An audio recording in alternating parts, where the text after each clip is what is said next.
چلیں اس کی تہہ کھولتے ہیں۔ آج ہم جس موضوع پر بات کرنے والے ہیں نا، وہ ایک ایسا سچ ہے جو ہمارے ارد گرد ہر وقت موجود رہتا ہے، لیکن ہم شاید ہی کبھی اس پر رک کر غور کرتے ہیں۔ بالکل، ہم اکثر بس یہ سوچ کر مطمئن ہو جاتے ہیں کہ ہمارا انسانی معاشرہ کتنا منظم ہے، مطلب قانون بنے ہوئے ہیں، سب کچھ ایک ترتیب سے چل رہا ہے نا۔ لیکن آج کا ہمارا یہ تفصیلی جائزہ صرف کسی عام سماجی بحث کے بارے میں نہیں ہے، بلکہ ہم ان دیکھی قوتوں کو سمجھنے کی کوشش کریں گے جو ہمارے معاشرے کی بنیادوں کو بالکل خاموشی سے ہلا کر رکھ دیتی ہیں۔ جی، اور آج ہم جس موضوع کی گہرائی میں اتر رہے ہیں وہ ہے طبقاتی کشمکش، اس کی اقسام، مضمرات اور اس کا تدارک۔ اور دیکھیں، اس پیچیدہ موضوع کو سمجھنے کے لیے ہمارے پاس جو معلومات کا بنیادی خاکہ ہے وہ محمد فاروق راشد کا لکھا گیا ایک انتہائی شاندار اور جامع تجزیاتی مضمون ہے۔ صحیح، اس تحریر نے بہت ہی خوبصورتی سے ان تمام پرتوں کو بے نقاب کیا ہے جو ہمارے معاشرے میں ایک نہ ختم ہونے والے تناؤ اور تضاد کا باعث بنتی ہیں۔ بالکل، اور ہمارے اس جائزے کا مقصد ہرگز یہ نہیں ہے کہ ہم بھاری بھرکم سماجی نظریات کے بوجھ تلے دب جائیں۔ ہاں، بلکہ ہم ان پیچیدہ سماجی اور نفسیاتی الجھنوں کو ایک بہت ہی عام فہم انداز میں کھولیں گے۔ یعنی ہم صرف یہ نہیں دیکھیں گے کہ طبقاتی کشمکش ہوتی کیا ہے، بلکہ اس بات کی جڑوں تک جائیں گے کہ یہ پیدا کیوں ہوتی ہے نا؟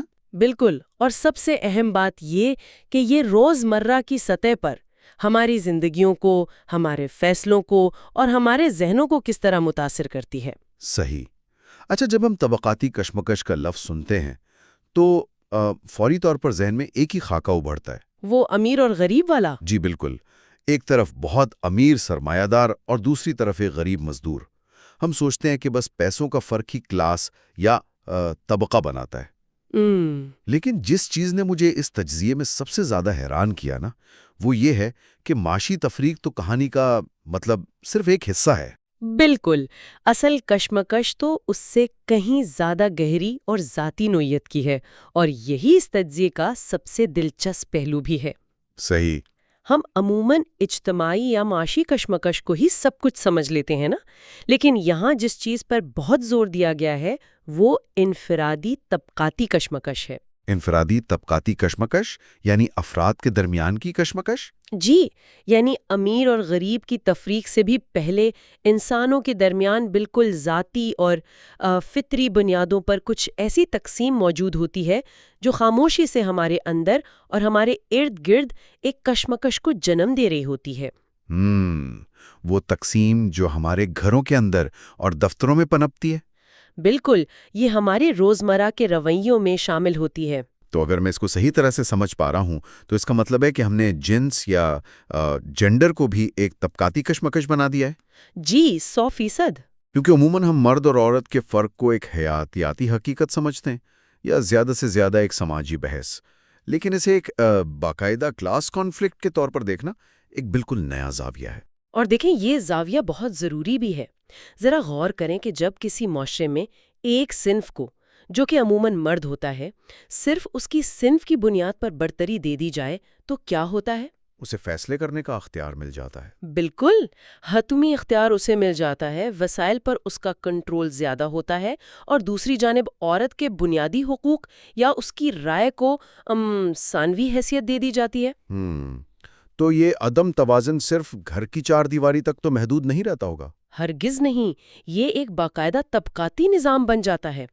اس کا نتیجہ یہ نکلتا ہے کہ جو صنف اس امتیازی سلوک کا شکار ہوتی ہے وہ ایک مسلسل نفسیاتی دباؤ میں چلی جاتی ہے۔ احساس محرومی پیدا ہوتا ہے نا اس میں؟ جی، احساس محرومی میں زندگی گزارنے پر مجبور ہو جاتی ہے، اور ایک خاموش غصہ پھر گھریلو تنازعات اور بالآخر ایک وسیع تر سماجی ناانصافی کی شکل اختیار کر لیتا ہے۔ یہ واقعی سوچنے کی بات ہے کہ تفریق کی شروعات تو ہمارے اپنے گھروں سے ہی ہو جاتی ہے، لیکن اس سے بھی زیادہ حیران کن بات جو مجھے لگی وہ ظاہری شکل و صورت یا جسمانی ساخت کے بنیاد پر ہونے والی تقسیم ہے۔ وہ بہت اہم نکتہ ہے۔ مطلب کیا خوبصورتی یا بدصورتی واقعی ایک طبقاتی مسئلہ ہو سکتا ہے؟ بظاہر تو یہ ایک بہت ہی سطحی سی بات لگتی ہے، مجھے تو بڑی حیرت ہوئی۔ سطحی لگتی ضرور ہے، لیکن اس کے اثرات اتنے ہی گہرے ہیں، یقین مانیں۔ نفسیات کی دنیا میں اسے اکثر ہیلو ایفیکٹ سے جوڑ کر دیکھا جاتا ہے۔ ہیلو ایفیکٹ، تھوڑا اس کو واضح کریں گے؟ جی، ہوتا یہ ہے کہ جب معاشرہ خوبصورتی کے کچھ مخصوص معیار طے کر لیتا ہے، جیسے رنگت گوری ہونی چاہیے یا قد کاٹ ایسا ہونا چاہیے، تو جو لوگ ان معیارات پر پورا اترتے ہیں، معاشرہ لاشعوری طور پر انہیں زیادہ قابل سمجھنے لگتا ہے۔ مطلب انہیں زیادہ ذہین اور زیادہ سچا سمجھا جاتا ہے۔ بالکل، انہیں نوکریوں کے انٹرویوز میں، سماجی محفلوں میں، حتیٰ کہ روزمرہ کے عام معاملات میں بھی ایک غیر اعلانیہ فوقیت مل جاتی ہے۔ اچھا، تو اس کا مطلب ہے کہ ان کے لیے راستے خود بخود آسان ہو جاتے ہیں، جبکہ جو لوگ ان نام نہاد معیارات پر پورا نہیں اترتے، انہیں قدم قدم پر خود کو ثابت کرنا پڑتا ہے۔ بالکل ایسا ہی ہے، اور یہی وہ مقام ہے جہاں سے ایک خاموش طبقاتی تفریق جنم لیتی ہے۔ جو لوگ معاشرے کے ظاہری معیارات پر پورا اترتے ہیں، ان میں بعض اوقات ایک غیر محسوس سا احساس برتری پیدا ہو جاتا ہے، اور جو لوگ پیچھے رہ جاتے ہیں وہ ایک شدید احساس کمتری کا شکار ہو جاتے ہیں۔ یعنی وہ یہ سوچنے پر مجبور ہو جاتے ہیں کہ ان کی صلاحیتوں سے زیادہ ان کی ظاہری شکل اہمیت رکھتی ہے۔ جی، اور یہ احساس انسانوں کے اندرونی رویوں کو زہر آلود کر دیتا ہے، ان میں تلخی بھر دیتا ہے، اور یوں ایک ایسی طبقاتی کھائی بنتی ہے جس پر ہم کبھی کھل کر بات ہی نہیں کرتے۔ لیکن ایک منٹ، اگر ہم ظاہری شکل سے ہٹ کر صلاحیت، علم اور ذہانت کی بات کریں تو کیا وہ بھی ایک طبقاتی کشمکش ہے؟ یہ ایک بہت دلچسپ سوال ہے۔ کیونکہ دیکھیں، اگر کوئی شخص اپنی محنت، اپنے علم یا اپنی پیدائشی ذہانت کی بنیاد پر آگے نکلتا ہے تو اس میں تو کوئی برائی نہیں ہونی چاہیے۔ ہم سب یہی تو چاہتے ہیں کہ قابل لوگ آگے آئیں۔ اسے طبقاتی تفریق کیسے کہا جا سکتا ہے؟ میں بتاتی ہوں، یہ واقعی ایک بہت نازک نقطہ ہے۔ بلا شبہ علم اور صلاحیت کا ہونا ایک مثبت چیز ہے، لیکن مسئلہ تب پیدا ہوتا ہے جب معاشرہ ان صلاحیتوں کی بنیاد پر انسانوں کی حیثیت کا تعین کرنا شروع کر دے۔ اچھا، یعنی ان کی ویلیو طے کرنا شروع کر دے۔ بالکل، جب کچھ افراد اپنی غیر معمولی ذہانت یا مہارت کے بلبوتے پر بہت تیزی سے اوپر چلے جاتے ہیں نا، تو وہ اکثر ایک ایسا دائرہ یا کہہ لیں کہ ایلیٹ کلب بنا لیتے ہیں جہاں سے وہ باقی لوگوں کو کمتر سمجھنے لگتے ہیں۔ صحیح۔ وہ لوگ جو شاید اتنے ذہین نہیں ہیں یا جنہیں وہ مواقع نہیں ملے، وہ اس دوڑ میں پیچھے رہ جاتے ہیں۔ اب یہ صرف کامیابی یا ناکامی کا فرق نہیں رہتا، بلکہ یہ ایک نفسیاتی دیوار کھڑی کر دیتا ہے۔ یعنی وہ پیچھے رہ جانے والے لوگ نظام سے کٹ کر ایک الگ طبقہ بن جاتے ہیں۔ جی، اور یوں ذہانت اور صلاحیت بھی، جو کہ معاشرے کی تعمیر کا سبب ہونی چاہیے، طبقاتی فاصلوں کو بڑھانے کا ایک ذریعہ بن جاتی ہے۔ اب بات سمجھ آ رہی ہے۔ یعنی صلاحیت کا فرق مسئلہ نہیں ہے، اس فرق کے بنیاد پر پیدا ہونے والا تکبر اور احساس محرومی اصل مسئلہ ہے۔ بالکل۔ اور ظاہر ہے، جب ہم احساس محرومی کی بات کرتے ہیں تو ہم اس روایتی تفریق کو کیسے نظر انداز کر سکتے ہیں جو غربت اور دولت کے درمیان ہے۔ معاشی فرق کے بارے میں تو ہم سبھی جانتے ہیں۔ جی، وہ تو سب سے واضح کشمکش ہے۔ ہاں، لیکن اس تجزیے میں اسے محض بینک بیلنس کے فرق کے طور پر نہیں، بلکہ ایک بہت گہرے نفسیاتی مسئلے کے طور پر دیکھا گیا ہے، جو کہ بہت چشم کشا ہے۔ جی بالکل، دولت اور غربت کا فرق محض خریدی جا سکنے والی چیزوں کا فرق نہیں ہے، اس کے سماجی اور نفسیاتی اثرات انسان کی روح تک کو زخمی کر دیتے ہیں۔ واقعی؟ غربت ایک انسان کے اندر محرومی کا وہ احساس پیدا کرتی ہے جو اسے یہ یقین دلاتا ہے کہ وہ اس معاشرے کے لیے غیر مرئی ہے، یعنی انویزیبل ہے۔ وہ خود کو نظام کا حصہ محسوس نہیں کرتا پھر؟ بالکل نہیں کرتا، کیونکہ اسے لگتا ہے کہ اس کی آواز کی کوئی اہمیت ہی نہیں ہے۔ اور دوسری طرف دولت بعض اوقات انسان کے اندر ایک ایسا غرور پیدا کر دیتی ہے جو اسے زمینی حقائق سے دور کر دیتا ہے۔ جب ایک امیر شخص شیشے کی اونچی عمارت سے نیچے دیکھتا ہے تو اسے سڑک پر چلتے ہوئے لوگ شاید انسانوں کے بجائے محض ہند سے لگنے لگتے ہیں۔ یہ وہ نفسیاتی فاصلے ہیں جو امیر اور غریب کے درمیان ایک مستقل اور بعض اوقات پرتشدد کشمکش کو زندہ رکھتے ہیں۔ یہ تو ہو گئی ذاتی اور انفرادی سطح کی بات کہ کیسے یہ رویے افراد کے اندر پنپتے ہیں، لیکن جب یہی احساس برتری اور وسائل پر قبضے کی خواہش کسی ایک فرد کے بجائے پورے کے پورے گروہوں میں آ جائے، پھر جی اداروں یا ریاست کے نظام میں شامل ہو جائے۔ ہاں، میرا مطلب ہے کہ اگر ہم اس انفرادی دائرے سے باہر نکلیں اور بڑے کینوس پر اجتماعی طبقاتی کشمکش کو دیکھیں تو تصویر کیسی نظر آتی ہے؟ جب یہ کشمکش اجتماعی سطح پر آتی ہے نا، تو یہ پورے معاشرے کا ڈھانچہ ہلا دیتی ہے۔ تاریخی اور سماجی طور پر اگر ہم دیکھیں تو اس سطح پر 3 بڑی طاقتیں ابھر کر سامنے آتی ہیں۔ عسکری، معاشی اور سیاسی؟ بالکل، عسکری طاقت، معاشی طاقت اور سیاسی طاقت۔ اگر ہم مضمون کی روشنی میں ان کا موضوعی تجزیہ کریں تو معلوم ہوتا ہے کہ کسی بھی ریاست کے چلنے کے لیے ان طاقتوں کا توازن بہت ضروری ہے۔ توازن ہی تو سب کچھ ہے۔ جی، لیکن جب بھی کسی معاشرے میں، چاہے وہ تاریخ کا کوئی بھی دور ہو، کوئی عسکری قوت اپنے مقررہ دائرے سے باہر نکل کر حد سے زیادہ اثر و رسوخ حاصل کر لیتی ہے تو اس ریاست کے اندر طاقت کا توازن بری طرح بگڑ جاتا ہے۔ صحیح۔ اور جب طاقت کا یہ توازن خراب ہوتا ہے تو عام شہری اور طاقتور گروہ کے درمیان ایک واضح طبقاتی لکیر کھینچا جاتی ہے نا، جو معاشرے میں بے چینی پیدا کرتی ہے۔ اور میرے خیال میں یہی منطق معاشی اور سیاسی طاقت پر بھی لاگو ہوتی ہے۔ جب ہم معاشی طاقت کی بات کرتے ہیں تو اس کا مطلب صرف چند لوگوں کا امیر ہونا نہیں ہے۔ جی نہیں، اس کا دائرہ بہت وسیع ہے۔ ہاں، بلکہ جب سرمایہ دار طبقہ یا کارپوریٹ مافیا ریاست کے تمام معاشی وسائل پر اپنا شکنجہ کس لیتا ہے تو دولت کا پہیہ رک جاتا ہے۔ دولت گردش کرنے کے بجائے کچھ مخصوص تجوریوں میں بند ہو جاتی ہے۔ اور یہی سب سے خطرناک بات ہے۔ جی، اور جب دولت گردش نہیں کرتی تو باقی کا سارا معاشرہ بقا کی ایک ایسی جنگ لڑنے پر مجبور ہو جاتا ہے جہاں محنت کا صلہ نہیں ملتا۔ بالکل درست۔ اور یہی وہ مقام ہے جہاں معاشی ناانصافی معاشرے کی جڑوں کو کھوکھلا کر دیتی ہے، اور اسی سے جڑی ہے تیسری بڑی طاقت، یعنی سیاسی طاقت۔ سیاسی اقتدار تو بنیادی طور پر عوام کی امانت ہونا چاہیے نا، لیکن جب یہ اقتدار چند خاندانوں، مخصوص ایلیٹ گروہوں یا چند سیاسی جماعتوں کی میراث بن کر رہ جائے تو عام انسان کے لیے آگے بڑھنے کے تمام راستے مسدود ہو جاتے ہیں، بند ہو جاتے ہیں۔ بالکل۔ آپ اسے یوں سمجھیں کہ جیسے ایک بند کمرے میں کچھ لوگوں نے تمام کرسیوں پر قبضہ کر لیا ہو اور باقی سب کو کھڑا رہنے پر مجبور کر دیا ہو۔ اس صورتحال سے جو طبقاتی کشمکش پیدا ہوتی ہے وہ شدید عوامی محرومی اور غصے کو جنم دیتی ہے۔ اور عوام کا نظام سے اعتبار اٹھ جاتا ہوگا۔ بالکل اٹھ جاتا ہے، اور یہ محرومی بالآخر سڑکوں پر احتجاج کی شکل اختیار کر لیتی ہے۔ اور یہاں بات واقعی ایک بہت ہی سنگین، بلکہ میں کہوں گی کہ ایک خوفناک رخ اختیار کر لیتی ہے۔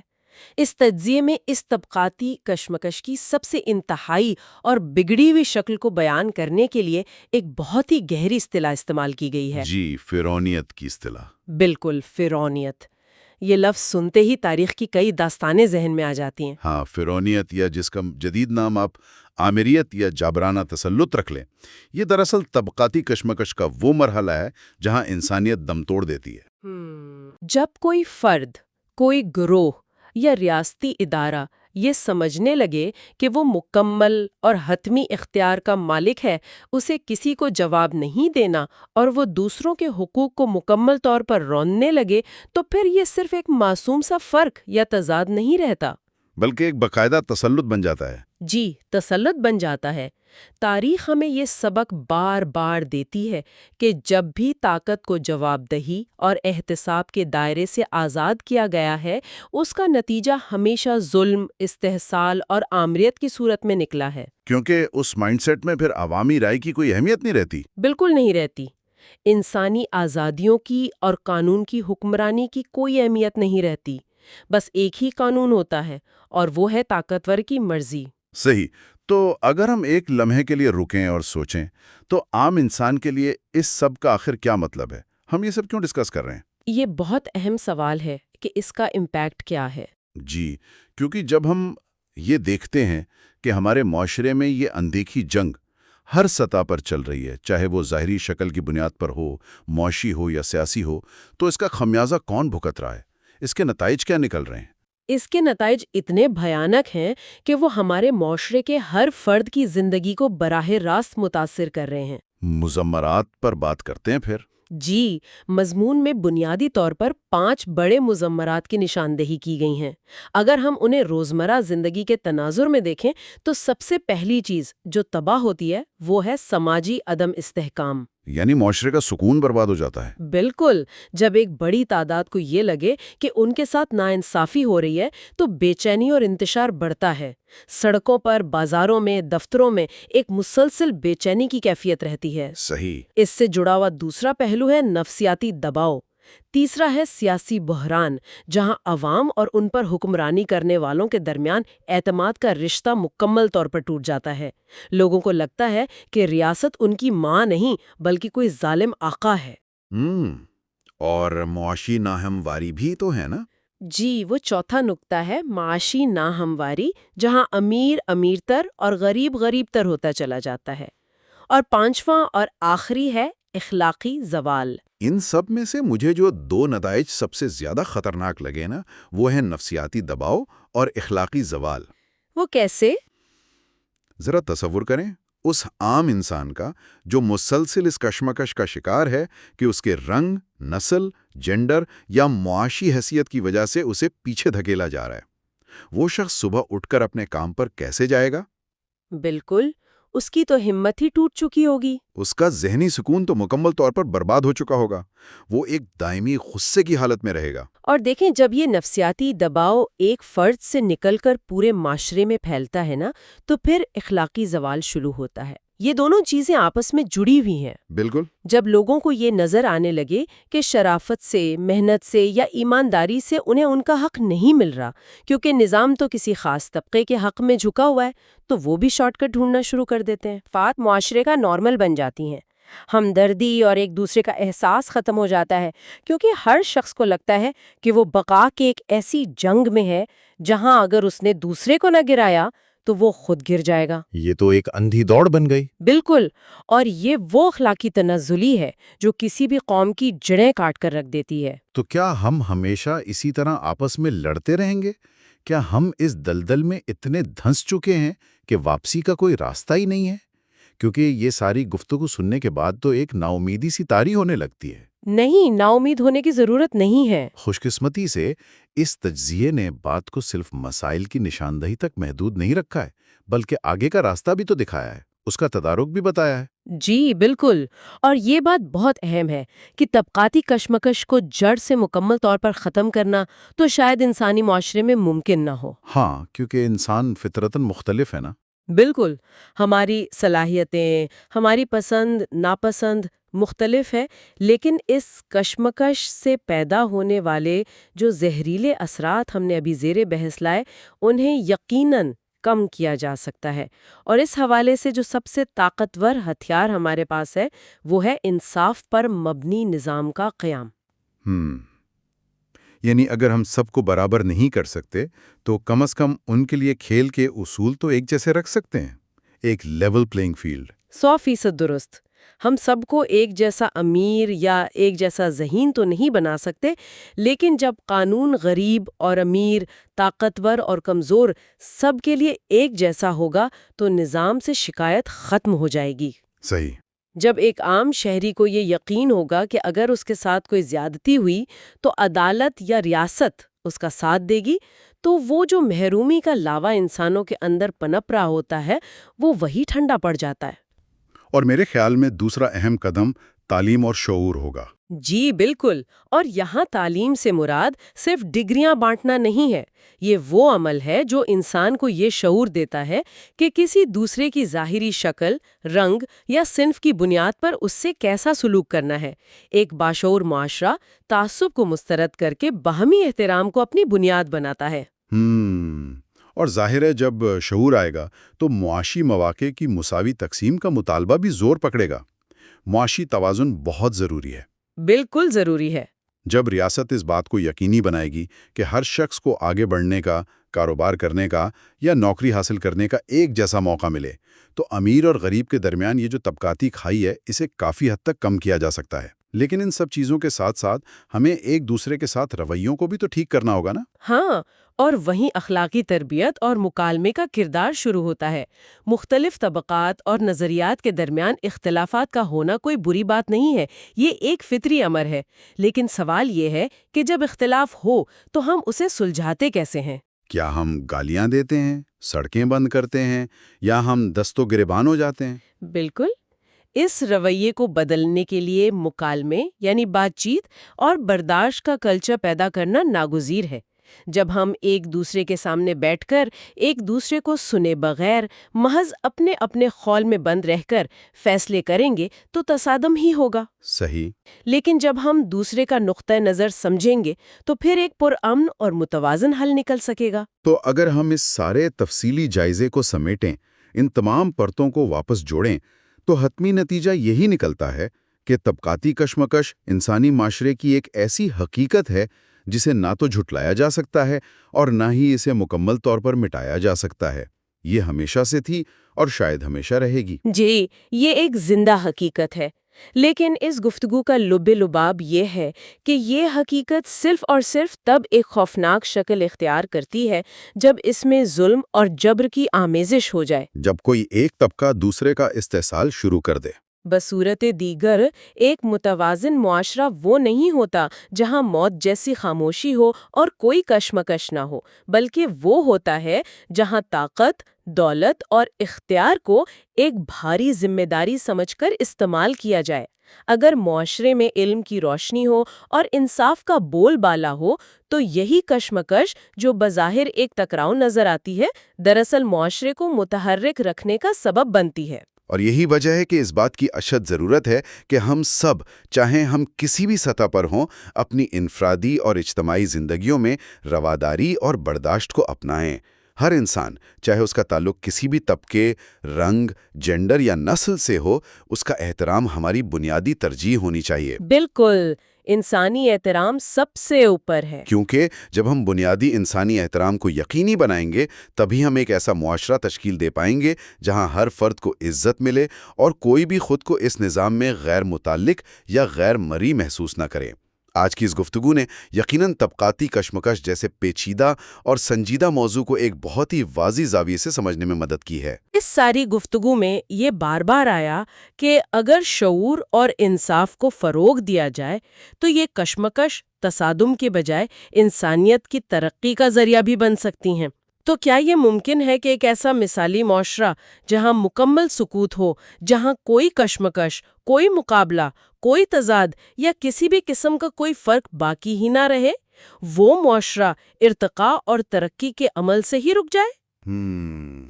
یہ تو بہت گہری بات ہے.